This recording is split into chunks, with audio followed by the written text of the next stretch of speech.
Dan Allah in yau ka fara zuwa na ta mu ka danna ma subscribe kana ka danna karamar sanarwa. Mun gode.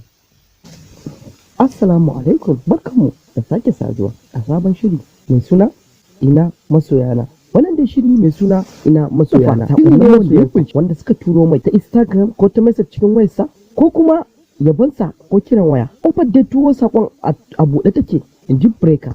Wannan dai shiri mai lakabin ina masoyana za ku ji dai cewa musu breaker masoya da yawa sun turo mai sakonni da yanayin waƙoƙin da yake kuma da yaban da suke nasa a duk irin sakon da masoyansa suke turo mai a kullum da yaushe kuma cikin internet ɗinsa irin su Instagram ko YouTube ko WhatsApp ɗinsa haka ma ko IG haka ma Twitter duka ana turo mai waɗannan sakonnan zuwa duka ga dai abubuwan da masoyan suke gaya a cikin sakonnan da suka turo masa. Sakon farko da zamu fara kawo muku shine na Murtala Sani. Murtala dai Sani yana cewa yace mu a mawaƙanmu na Hausa ba mu taɓa ganin mai fitar da salo kala-kala irin naka ba. Manir Ahmad yana cewa waƙa baiwa ce daga Allah amma taka ta daban ce.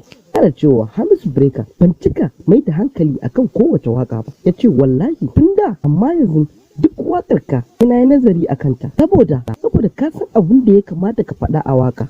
Insha Allahu you will go there dan Allah Hamisu Breaker. Umar UK TV yana cewa sai da waƙe ce da ta zo mana da ci gaba mu mawaƙa nan an yi abin da ba taɓa yin irinsa ba a Hausa ba sannan ya ƙara cewa Allah ya dafa mana dan hasken manzon Allah sallallahu alaihi wasallam. Wani mai sako babban sako da ya zo mai Hamisu Breaker cikin wayarsa ana cewa ne a cikin sakon ni Bahaushe ne wallahi ba na jin waƙoƙin Hausa asali ma in na ji an kunna waƙoƙin Hausa a duk inda nake tashi nake wata rana abokina ya ce ji waƙarka zan fahimta da ƙyar na yadda ya tura mun waƙoƙinka guda biyu ya ƙara da cewa wallahi ba ka bi na bashin rantsuwa ya ce wallahi kullum sai na ji waƙoƙinka. To wannan dai sako ne ga wani masoyin Hamisu Breaker wanda ya turo mai sakon ta cikin waya. To masoya ya ku gani wa'annan sakonan na masoyin Hamisu Breaker da suka turo mai wa'annan kalmomin da suka gaya na masoyin Hamisu Breaker kalmomin da suka gaya akan Hamisu Breaker daidai ne maganan da